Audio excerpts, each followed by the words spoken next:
குட்டி கண்கள், பெரிய காதுகள், தும்பிக்கையோடு இருக்கக்கூடிய யானைகளை யாருக்கு தான் பிடிக்காது?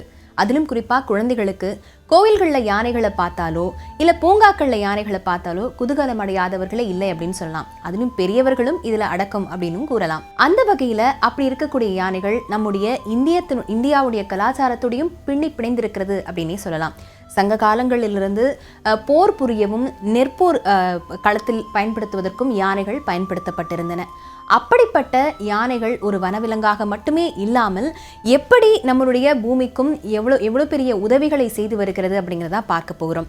ஆகஸ்ட் 12ஆம் தேதி உலக யானைகள் தினம் அப்படின்றது குறிப்பிடப்பட்டிருக்கிறது. அந்த வகையில் மற்ற விலங்குகளைப் போலத்தானே யானைகளும் அப்படின்னு கடந்து விட முடியாது. யானைகள் பூமியின் சுற்றுச்சூழல் அமைப்புகளுக்கு மிகவும் முக்கியமானவை. பெரும்பாலும் சுற்றுச்சூழல் பொறியாளர்கள், அதாவது எக்கோசிஸ்டம் இன்ஜினியர்ஸ் என்று அழைக்கப்படக்கூடிய யானைகள் அவற்றின் இயல்பான செயல்பாடுகள் சுற்றுச்சூழல்ல பல மாற்றங்களை ஏற்படுத்தி ஏராளமான உயிரினங்களுக்கு நன்மை செய்கின்றன. காடுகளுடைய வளர்ச்சி யானைகளை சார்ந்தே இருக்கு. யானைகள் பழங்களையும் தாவரங்களையும் உண்ணும்போது அவற்றுடைய விதைகளை நீண்ட தூரங்களுக்கு எடுத்து செல்லுது. பின்னர் அவற்றினுடைய சாணத்தின் மூலம் அந்த விதைகள் புதிய இடங்களில் பரப்பப்படுகிறது. இதன் மூலமாக புதிய தாவரங்கள் வளரவும் காடுகள் விரிவடையவும் யானைகள் பேருதவியாக இருக்கின்றன. அடர்ந்த காடுகளுக்குள்ள யானைகள் நடந்து செல்லும் போது அவை தாவரங்களுக்கிடையே இயற்கையான பாதைகளை உருவாக்குது. இந்த பாதைகள் பின்னர் சிறிய விலங்குகள் மற்றும் பிற உயிரினங்களுக்கு உதவுது. நீராதாரங்கள் பொறுத்தவரையிலும் வறண்ட பகுதிகளில் யானைகள் தங்கள் கால்களாலும் தும்பிக்கையாலும் மண்ணை தோண்டி சிறிய நீர்த்தேக்கங்கள் அல்லது நீர்க்குழிகளை உருவாக்கும். இந்த நீர் யானைகளுக்கு மட்டும் இல்லாமல் பல விலங்குகளுக்கும் உயிர் ஆதாரமாகுது. யானைகள் தாவரங்களை உண்பதும் கிளைகளை உடைக்கிறதும் சில மரங்களை சாய்க்கிறதும் காடுகளில் எந்த வகையான தாவரங்கள் எங்கு வளர வேண்டும் அப்படிங்கிறதுல பெரிய தாக்கத்தை ஏற்படுத்துது அப்படின்னே சொல்லலாம். இதனால காடுகளில் பலவிதமான தாவரங்களும் வாழ்விடங்களும் உருவாக உதவி செய்து இயற்கையினுடைய சமநிலை பாதுகாக்கப்படுது. யானைகள் தங்கள் சுற்றுச்சூழலை மாற்றுவதன் மூலம் பல்வேறு உயிரினங்களுக்கு உணவு, தங்குமிடம் மற்றும் வாழ்விடங்களை உருவாக்க உதவுது. அதனால யானைகளை பாதுகாக்கிறதுங்கிறது யானைகளை மட்டும் பாதுகாப்பதாக அமைந்து விடாது. அவற்றோட வாழக்கூடிய பல்லுயிர் பெருக்கத்தையும் பாதுகாப்பதாகவே யானைகள் இருக்கின்றன. யானைகள் இயற்கையின் சமநிலைக்கு அவசியமாகிறது. அதிக எண்ணிக்கையிலான யானைகள் அழிந்துவிட்டா அதன் தாக்கம் யானைகளோடு மட்டும் நின்று விடாது. காடுகள், தாவரங்கள், விதை பரவல் மற்றும் பிற விலங்குகளுடைய வாழ்விடங்கள்னு ஒட்டுமொத்த சுற்றுச்சூழலும் இது பாதிப்பை ஏற்படுத்தும். யானைகள் மெதுவாக வளர்ந்து மெதுவாகவே இனப்பெருக்கம் செய்யக்கூடிய விலங்குகள். அதனால தான் யானைகளுடைய எண்ணிக்கை குறைந்து விட்டா அந்த எண்ணிக்கையை மீண்டும் அதிகரிக்க பல ஆண்டுகள் ஆகலாம் அப்படின்னு தரவுகள் சொல்லுது. இந்தியாவை பொறுத்த வரைக்கும் கடந்த 10 ஆண்டுகளில் உயிரிழந்த யானைகளின் எண்ணிக்கையை ஒரே அதிகாரப்பூர்வ எண்ணிக்கையில் சொல்லிவிட முடியாது.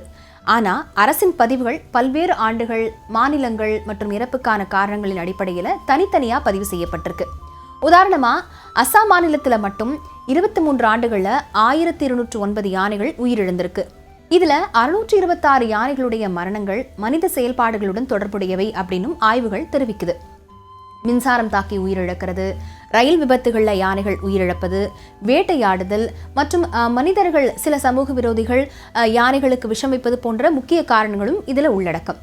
யானைகளுடைய மரணத்தை நாம் ஏன் தீவிரமாக எடுத்துக்கணும் அப்படின்ற கேள்வி எழலாம். யானைகள் காடுகளின் பாதுகாவலர்கள். அவை விதைகளை பரப்பி முன்னாடியே சொன்னது மாதிரி காடுகளின் இயற்கையான வளர்ச்சிக்கு உதவுது இல்லையா? அந்த வகையில் ஒரு முதிர்ந்த யானையை இழக்கிறது அப்படிங்கிறது அதன் எண்ணிக்கையில் நீண்ட காலத்தில் தாக்கத்தை ஏற்படுத்தும் அப்படின்னு சொல்லப்படுது. வாழ்விடங்கள் அழிக்கப்படுவதால மனித யானை மோதல்கள் அதிகரிக்குது. சாலைகள், ரயில் பாதைகள் உருவாக்கம், விவசாய பெருக்கம், சுரங்க பணிகள் நடைபெறுவது மற்றும் காடுகள் துண்டாக்கப்படுபவை போன்ற காரணங்களால யானைகளின் இயல்பான வழித்தடங்களும் பாதிக்கப்படுது. இதனால பல யானைகளின் மரணங்களும் ஏற்படுதுன்னு சொல்லலாம். மின்சாரம் தாக்கி உயிரிழப்பது, ரயில் விபத்துகளில் யானை உயிரிழப்பது போன்ற மனிதனால் ஏற்படும் அபாயங்களை சரியான பாதுகாப்பு நடவடிக்கைகள் மூலம் குறைக்க முடியும் அப்படின்னு நம்பப்படுது. யானைகளை பாதுகாக்கிறது மனிதர்களையும் பாதுகாப்பதுக்கு சமமானதுன்னு சொல்லலாம். யானைகளுக்கான பாதுகாப்புக்கான வழித்தடங்கள் மற்றும் முன்கூட்டியான எச்சரிக்கை அமைப்புகள் மனித யானை மோதல்களையும் உயிரிழப்புகளையும் குறைக்க உதவும். இந்தியாவில் சுமார் 29,964 ஆசிய யானைகள் இருக்கு. இது உலகில் இருக்கக்கூடிய ஒட்டுமொத்த ஆசிய யானைகளின் எண்ணிக்கையில சுமார் 60% ஆகும். இந்தியாவில் யானைகளை பாதுகாக்க மத்திய அரசு, மாநில அரசுகள், வனத்துறைகள் மற்றும் பல்வேறு தன்னார்வ அமைப்புகள் இணைந்து பல நடவடிக்கைகளை மேற்கொண்டு வராங்க. அந்த வகையில் இந்திய அரசு 1991-92 ப்ராஜெக்ட் எலிஃபண்ட் அப்படிங்கிற திட்டம் தொடங்கினாங்க. இந்த திட்டத்தின் மூலமா யானைகளையும் அவற்றின் வாழ்விடங்களையும் பாதுகாக்கிறது, யானைகள் செல்லும் இயற்கையான வழித்தடங்களை பாதுகாக்கிறது, மனித யானை மோதல்களை குறைக்கிறது, வளர்ப்பு யானைகளின் நலனை பாதுகாப்பது போன்ற பல்வேறு விஷயங்கள் உள்ளடக்கும். இந்த திட்டம் இப்போ 22 மாநிலங்கள் மற்றும் யூனியன் பிரதேசங்கள்ல செயல்பட்டு வருது. யானைகள் அதிகம் வாழக்கூடிய முக்கியமான வனப்பகுதிகளை எலிஃபென்ட் ரிசர்வ்ஸ் அப்படின்னு சொல்லக்கூடிய பகுதிகளாக அறிவித்து அந்த யானைகள் காப்பகங்களாக அந்த பகுதிகள் பாதுகாக்கப்பட்டு வருது. இந்த பகுதிகளில் யானைகளின் வாழ்விடத்தை மேம்படுத்துறது, உணவு மற்றும் நீர் ஆதாரங்களை பாதுகாக்கிறது போன்ற பணிகள் மேற்கொள்ளப்பட்டு வருது. காடுகள் பிரிக்கப்படும் போது யானைகள் ஒரு காட்டுப்பகுதியிலிருந்து மற்றொரு காட்டுப்பகுதிக்கு செல்லும் போது மனிதர்கள் வாழக்கூடிய பகுதிகளுக்கு வரக்கூடும். அதனால தான் எலிஃபென்ட் காரிடார்ஸ் சொல்லக்கூடிய யானைகளின் இயற்கையான வழித்தடங்கள் அடையாளம் காணப்பட்டு பாதுகாக்கப்பட்டு வருது. அந்த வகையில தமிழ்நாட்டின் சேகூர் மற்றும் தமிழ்நாடு கர்நாடக எல்லை பகுதிகளில் இருக்கக்கூடிய சில முக்கிய வழித்தடங்கள் பாதுகாக்கப்பட்டதற்கான உதாரணங்களும் நம்ம சொல்லலாம். ரயில் பாதைகள் மற்றும் சாலைகள் யானைகளின் இயற்கையான வழித்தடங்களை கடக்கக்கூடிய இடங்கள்ல யானைகள் விபத்துக்குள்ளாகாம இருக்க பல்வேறு பாதுகாப்பு நடவடிக்கைகளும் மேற்கொள்ளப்படுது. யானைகள் கடக்கும் பகுதிகளை அடையாளம் காண்பது, எச்சரிக்கை அமைப்புகள் மற்றும் வனவிலங்கு நட்பு உட்கட்டமைப்புகளை உருவாக்குறது போன்ற நடவடிக்கைகள்லாம் இதுல அடங்கும். மின்கம்பிகள் மற்றும் விண்வெளிகளால யானைகள் உயிரிழக்கும் சம்பவங்களை தடுக்கிறதுக்கு ஆபத்தான மின்சார கட்டமைப்புகளை அடையாளம் கண்டு அவற்றுக்கு பாதுகாப்பான முறையில மாற்றுறது போன்ற நடவடிக்கைகளும் மேற்கொள்ளப்படுது.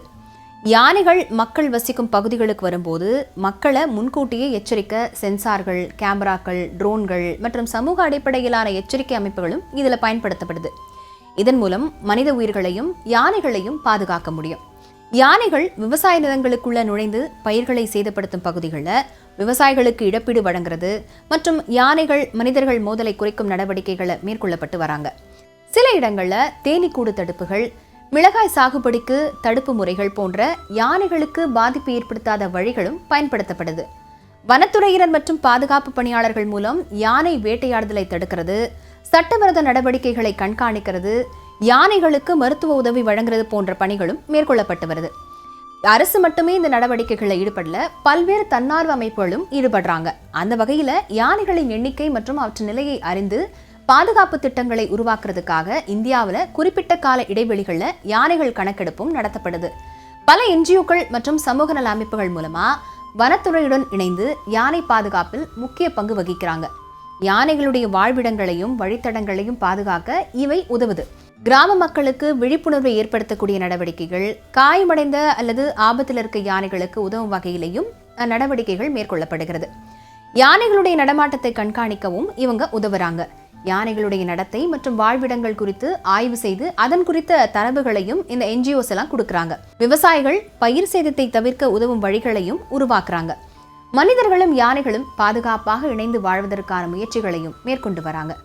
யானைகளை பாதுகாப்பது என்பது யானைகளை மட்டும் காப்பாற்ற விஷயம் அல்ல, அவற்றுக்கு தேவையான காடுகள், உணவு, தண்ணீர் மற்றும் பாதுகாப்பான வழித்தடங்களை பாதுகாக்கிறதும் அதே நேரத்தில் யானைகள் வாழும் பகுதிகளில் இருக்கக்கூடிய மக்களின் பாதுகாப்பையும் உறுதி செய்கிறது தான் உண்மையான யானை பாதுகாப்பு.